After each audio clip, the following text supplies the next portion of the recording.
तो हमें से बहुत लोगों को ऐसा लगता है कि जो नाभि होती है यानी जो बेली बटन बोला जाता है हमारी बॉडी में बहुत ज़्यादा रोल नहीं निभाता है। लेकिन दोस्तों आज मैं आपको इस वीडियो में बताऊंगा कि जो हमारा नाभि होती है ये हमारी बॉडी का एक बहुत इंपॉर्टेंट रोल होता है। अगर आपने इसको समझ लिया तो आप बहुत सारी समस्याओं से अपने आप को बचा सकते हैं और अपने आप को आप हेल्दी रख सकते हैं।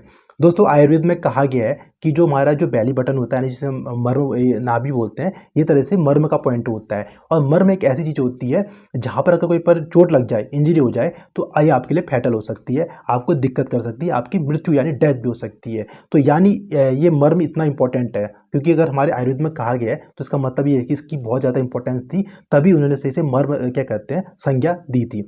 तो हमें क्या कहते हैं इसकी हमेशा केयर करनी चाहिए। इसके बाद दोस्तों क्या कहते हैं यहाँ से हमारी 72,000 नाड़ियाँ निकलती है। ये जो नाड़ियाँ होती हैं इसके अंदर एनर्जी का ट्रांसफ़र होता है, यानी एक जगह से एनर्जी दूसरी जगह जाती है। हम जो भी खाना खाते हैं उसका जो एनर्जी बनती है वो एक जगह से दूसरी जगह ट्रांसफ़र होती है इन नाड़ियों से।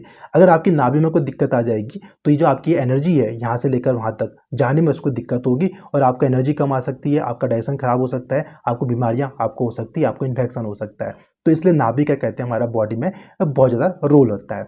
इसका दोस्तों जो हमारी नाभि होती है ये हमारे डाइजेशन से बहुत बड़ा क्या कहते हैं इंपॉर्टेंट इसका एक रोल होता है। अगर मान लो किसी का डाइजेशन कमजोर हो रहा है, आपने सब कुछ दवाइयाँ खा ली है, आपका डाइजेशन कमजोर चल रहा है, आपको भूख नहीं लगती है, ठीक है, अपच होती है, गैस बनती है, तो इसका मतलब आपकी नाभि में क्या कहते हैं कोई ना कोई दिक्कत हो सकती है। क्योंकि नाभि में जो होता है समान वायु होती है। वायु जो हमारी वात होती है इसको हम जिसे हम वायु भी बोलते हैं, 5 प्रकार की होती है। उसमें जो समान वायु होती है ये हमारे डाइजेशन में क्या कहते हैं बहुत बड़ा इंपॉर्टेंट रोल निभाती है। यानी अगर आपके नाभि में जो समान वायु का जो स्थान होता है अगर ये गड़बड़ हो जाए, समान वायु इम्बैलेंस हो जाए, तो उसकी वजह से क्या हो सकता है आपको डाइजेशन में देखने को दिक्कत मिल सकती है और आपको गैस या अपच आपको देखने को मिल सकती है।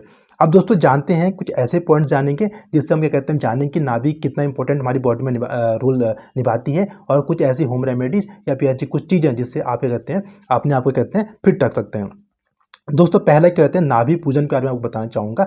नाभि पूजन में क्या होता है कुछ चीज़ों का क्या कहते हैं हम लेप क्या कहते हैं अपनी नाभि में लगाते हैं। क्योंकि मैंने आपको बताया था कि जो हमारी नाभि होती है ना यहाँ पे 72,000 नाड़ियाँ होती है। यानी यहाँ पर अगर आप यहाँ पर कोई चीज़ ऐसी चीज़ लगा दी तो वो सारी चीज़ क्या कहते हैं आपकी बॉडी तक क्या कहते हैं ट्रांसफर हो जाती है। तो इसलिए क्या कहते हैं कि अगर नाभि में आपने कोई चीज़ लगा दी तो आपकी बॉडी में सब जगह लग जाती है।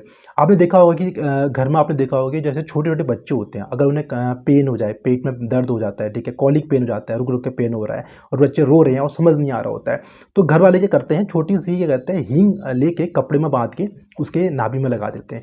और आपने देखा होगा कि बहुत बार क्या होता है उसके पेट में जो गैस होती है, ठीक है, उसकी दर्द होती है, मरोड़ होती है, वो ठीक हो जाती है। जो दिखाता है कि हमारी नाभि क्या कहते हैं हमारे अंदर तक सिस्टम तक जुड़ी हुई है। ये बहुत सारे पेरेंट्स हैं ये लोग करते हैं, इसका मतलब दिखाता है, ये प्रूव भी करता है कि नाभि एक बहुत इंपॉर्टेंट रोल निभाती है। अब हम बात कर रहे थे नाभि पूजन के बारे में। तो नाभि पूजन में क्या होता है जैसे जैसे घी है आपका, अगर मान लो आपको त्वचा में समस्या है, आपके लिप्स में क्रैक्स आते हैं, आपके जोड़ों में पेन रहता है, ठीक है, तो आपने ये करना है अपने घी को क्या कहते हैं हल्का सा गर्म करके उस नाभि पे लगा देना है। इससे क्या होगा आपको त्वचा होगी, आपकी स्किन ब्राइट होगी, आपकी जो लिप्स दिक्कत आ रही है, आपकी ड्राई स्किन है उसमें आपको हेल्प मिलेगी। इसके अलावा क्या कहते हैं जोड़ों में दर्द रहता है, जिन लोगों को ओल्ड एज के लोग हैं तो वो लोग इस चीज़ को अपना सकते हैं। इसका दोस्तों दूसरा होता है सरसों का तेल। अगर आप सरसों का तेल इस नाभि पे यहाँ पे सुबह हल्का सा गर्म करके 2 या 3 टाइम अगर आप लगाते हैं तो उससे आपको सर्दी जुकाम आपको हेल्प मिलती है और आपका जो डाइजेशन होता है वो बढ़ता है, आपकी डाइजेस्टिव फायर जो होती है वो बढ़ती है। इसका दोस्तों का नारियल तेल आता है। अगर आपको नारियल तेल और चंदन, अगर नारियल तेल और चंदन अगर आप इस नाभि पे लगाते हैं, गर्मी में लगाते हैं, तो आपको बॉडी में अंदर ठंडक मिलती है और आपके अंदर जो हीट होती है, एक्सेस हीट होती है, वो कम होती है। इसका दोस्तों अगर मान लो आपको संक्रमण यानी इन्फेक्शन हो जाता है, फंगल इन्फेक्शन बहुत ज़्यादा बॉडी में, तो आप दवाइयाँ तो खाइए। उसके अलावा अपनी बॉडी में अपनी इस नाभि के अंदर आप क्या कहते हैं नीम का तेल होता है, आप नीम के तेल को लगा सकते हैं। अब दोस्तों अगर हम बात करें योगा के अंदर बात करें तो योगा में कहा गया है कि ये जो हमारा नाभि होता है ये मणिपुर चक्र का स्थान होता है। तो जो हमारा मणिपुर चक्र होता है ये अग्नि तत्व का केंद्र होता है। अगर आपका मणिपुर चक्र सही होगा तो आपको कॉन्फिडेंस आएगा, डिसीजन लेने में आपकी एक अच्छी क्या कहते हैं कैपेबिलिटी होगी, आपके अंदर इच्छा शक्ति होगी और आपकी आत्मविश्वास यानी सेल्फ कॉन्फिडेंस वो ज़्यादा बढ़ता है। अगर आपका मणिपुर चक्र सही यानी आपकी नाभि सही है तो ये चीज़ आपको देखने को मिलेगी। अगर आपके अंदर आत्मविश्वास की कमी है तो हो सकता है कि ये जो आपका मणिपुर चक्र है या फिर आपका जो ये नाभि है इसमें कोई दिक्कत हो सकती है। अगर आपको अगर अपनी नाभि को ठीक करना है या फिर अपने मणिपुर चक्र को ठीक करना है तो उसके लिए जो बीज मंत्र होता है वो राम नाम का होता है। अगर वो राम नाम बार बार बोलेगा तो उससे जो आपका मणिपुर चक्र होता है वो मजबूत होता है, आपके अंदर जो मणिपुर चक्र की जो शक्ति होती है वो बढ़ती है।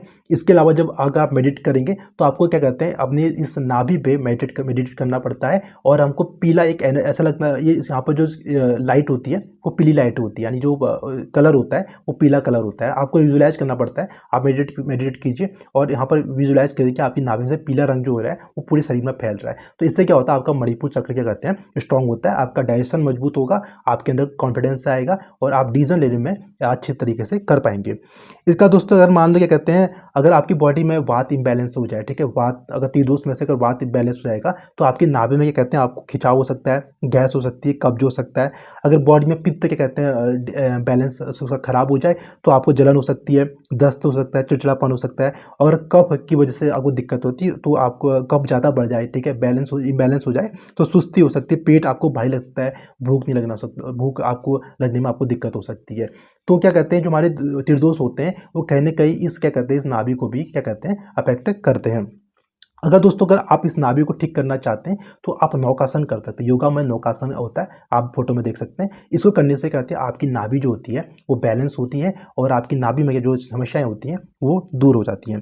इसका दोस्तों कहा जाता है कि जो हमारी नाभि होती है इसके अंदर बहुत सारे बैक्टीरियाज रहते हैं, बहुत ज़्यादा फ्लोरा होता है, तो हमें इसको प्रॉपर तरीके से सफाई करनी चाहिए। अगर आप सफाई नहीं करते हैं तो आपको इन्फेक्शन हो सकता है और जो हमारे अच्छे बैक्टीरियाज हैं वो बाहर के बैक्टीरिया से आप मर सकते हैं। तो इसलिए क्या कहते हैं यहाँ पर कि आपको सफाई आपको अच्छे से करनी चाहिए, इसको क्या कहते हैं ऑयल लगा के इसको हमेशा ठीक रखना चाहिए। तो और इसके अलावा दोस्तों एक चीज़ मैं आपको बताना चाहूँगा कि जो हमारा ब्रीदिंग पॉइंट होता है, हम लोग को लगता है कि हमारा ब्रीदिंग, हम जो सांस लेते हैं हमारा ब्रीदिंग पॉइंट है तो डायफ्राम होता है या फिर हमें लगता है कि हम छाती से सांस लेते हैं। लेकिन दोस्तों आपने देखा होगा कि छोटे जो बच्चे होते हैं आपने देखा होगा कितने अच्छे तरीके से सोते हैं वो, क्योंकि वे लोग क्या करते हैं ना अपने ही कहते हैं नाभि से क्या कहते हैं सांस लेते हैं, और हम लोग क्या करते हैं अपनी छाती से सांस लेते हैं या फिर डायफ्राम से सांस लेते हैं।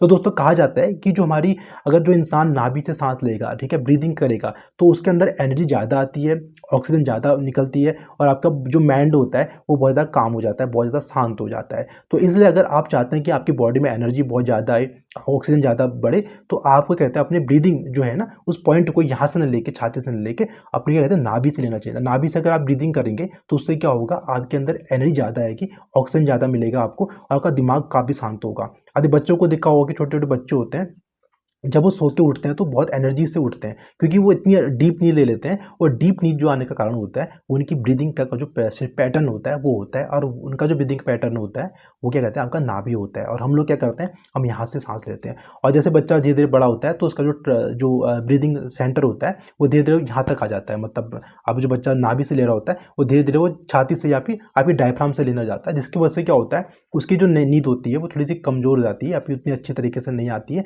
और जो मतलब ये होता है कि थोड़ा भी सोना, अगर थोड़ा भी आपको एनर्जी चाहिए तो आपको बहुत ज़्यादा सोना पड़ता है, क्वालिटी थोड़ी कम हो जाती है। तो इसलिए अगर आप चाहते हैं एनर्जी ज़्यादा चाहते हैं अपनी बॉडी में, क्या कहते हैं आप बीमारी से बचना चाहते हैं, तो आप अपनी कोशिश कीजिए कि आप जो सांस लेना उसको आप नाभि से लीजिए, आप ऊपर से मत लीजिए। जितनी आप यहाँ से लेंगे तो आपकी सांस उथली आती है और उतनी ज़्यादा इफेक्टिव नहीं होती है। तो दोस्तों इस वीडियो में हमने जाना कि नाभि हमारी बॉडी में कितना बड़ा इंपॉर्टेंट रोल निभाती है। अगर वीडियो आपको अच्छा लगे तो वीडियो को लाइक जरूर कीजिए और हमारे चैनल को सब्सक्राइब कीजिए, और मिलूंगा मैं आपको ऐसे नेक्स्ट हेल्थ वीडियो। तब तक के लिए नमस्कार।